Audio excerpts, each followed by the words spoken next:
Everyone welcome back to my YouTube channel trading trends. आप सभी का एक न्यू डेली एनालिसिस की वीडियो में स्वागत है। चलिए शुरू करते हैं। बैंक निफ्टी अगर आप देखो तो अच्छी खासी सेलिंग देखने को मिली है। लगभग जो कैंडल की क्लोजिंग है लगभग 52,978 पे मिली है। और बैंक निफ्टी अगर आप देखो तो कल की क्लोजिंग से आज लगभग 856 पॉइंट इसने माइनस में क्लोज किया। और एक इंपॉर्टेंट चीज़ रहने वाली है, मैंने आपको कंटिन्यूसली ऐसे बताया भी था, चार्ट रीडिंग की वीडियो बनाई थी। मैंने आपको बताया भी था कि 53,800 का जो लेवल रहने वाला है एज इंपॉर्टेंट सपोर्ट लेवल है डेली टाइम फ्रेम में।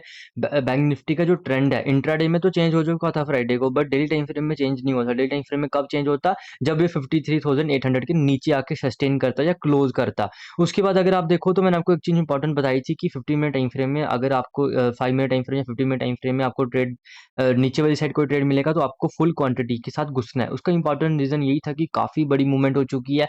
जब मूवमेंट काफी बड़ी हो चुकी है, जो लोगों ने बाय करके रख लिया पहले से, अब वो न्यू बाइंग नहीं करेंगे। न्यू बाइंग कब करेंगे? जब उनको अच्छे प्राइजेस में मार्केट वापस देखने को मिलेगा, फिर वो न्यू बाइंग करेंगे। देखो मार्केट की यही चाल है यार, मार्केट कंटिन्यूसली ऐसे ही चलता है। मार्केट ऐसा नहीं है कि वन वे चलता ही रहेगा, आपको देखना पड़ेगा। आप कंटिन्यूसली प्रीवियस कहीं भी जाके देखो, मार्केट ऐसे ही चलेगा। जा तो मार्केट अच्छा खासा यहाँ पर सस्टेन करता, उसके बाद ब्रेकआउट करता, फिर से जब मार्केट एक पुल बैक ले, फिर सस्टेन करे, उसके बाद मूवमेंट करे।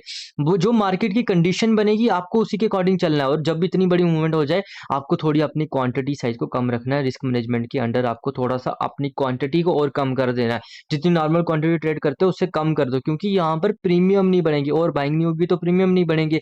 अब प्रीमियम अच्छी खासी कहाँ बढ़ेंगे? सेलिंग वाली साइड अगर आप देखने को मिले तो कंटिन्यूसली आपको 5 मिनट टाइम फ्रेम में दिखाऊंगा। वन वे मूवमेंट हमें देखने को मिली है लगभग 400 पॉइंट के करीब करीब। और बैंक निफ्टी ने टोटल जो मूवमेंट किया लगभग 856 पॉइंट माइनस में इसने जाके क्लोजिंग की है आज लगभग।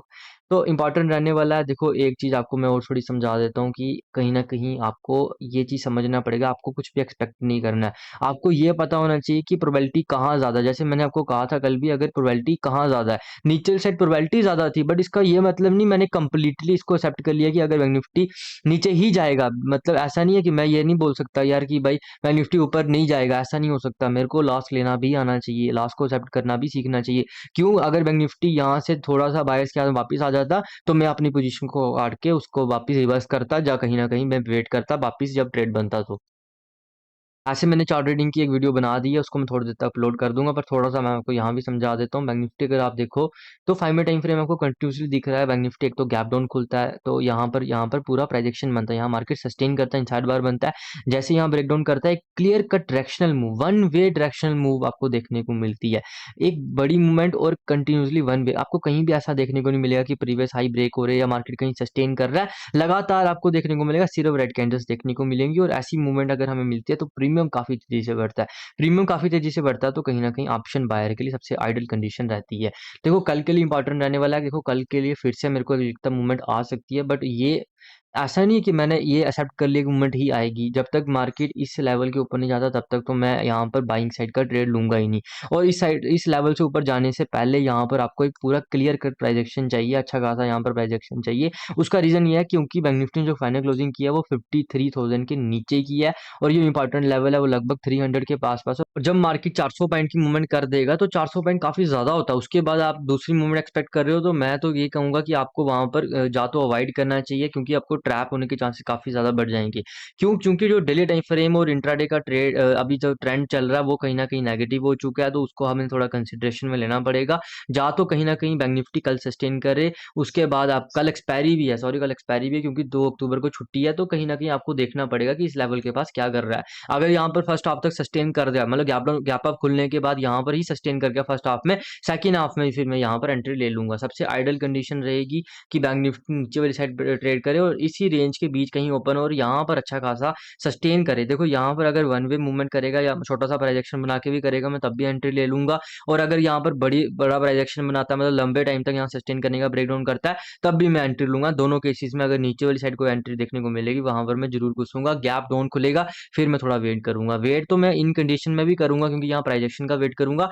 बट अगर 915 कैंडल पे एक मुझे अगर वन वे मूवमेंट देखने को मिली, मतलब लगातार अगर ऐसा हुआ कि बैंक निफ्टी 915 में ही ब्रेक डाउन कर देता सकता, तो वहाँ पर मैं थोड़ा-सा रिस्क लेके एक एंट्री लूँगा, बट आप अवॉइड करना, क्योंकि ओवर द टाइम जब आप 6-7 महीने का एक्सपीरियंस गेन कर लोगे, उसके बाद आप एंट्री लेना, क्योंकि जैसे आपको पता है 915 कैंडल काफ़ी ज़्यादा वोलेटाइल रहती है, तो उस चीज़ से थोड़ा बचना है आपने, क्योंकि पहले का 5-10 मिनट आपने अवॉइड करना है, और कहीं न कहीं एक्सपायरी भी है, तो उसको भी आपने थोड़ा दिमाग में रखना है, क्योंकि एक्सपायरी में क्या रहता है कि प्रीमियम बढ़ते नहीं है, और कई बार क्या होता है थोड़ी-सी मूवमेंट ऐसे दिखाए कि भाई मार्केट बेरिश चला गया और आपने बोला, इसने तो बोला था ट्रेड लेने के लिए, तो थोड़ी आपको कंडीशन देखनी पड़ेगी।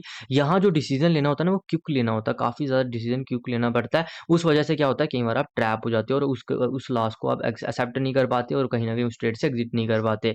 तो यहाँ पर आपको समझना पड़ेगा, कंपोनेंट्स को देखना पड़ेगा, 9-7 पे क्या कर रहा है, बैंक निफ्टी गैप अप हो रहा है, गैप डाउन ओपन हो रहा है, वो चीज़ देखनी पड़ेगी। उसके साथ-साथ कहीं न कहीं आपको थोड़ा-सा क्विक डिसीज़न लेना पड़ेगा, ताकि आपको ये समझ आए, जब बैंक निफ्टी आपकी मूवमेंट कर रहा है, आपको बैठना चाहिए, नहीं बैठना चाहिए, या एग्ज़िट कर देना चाहिए। Thanks for watching this video, have a nice day.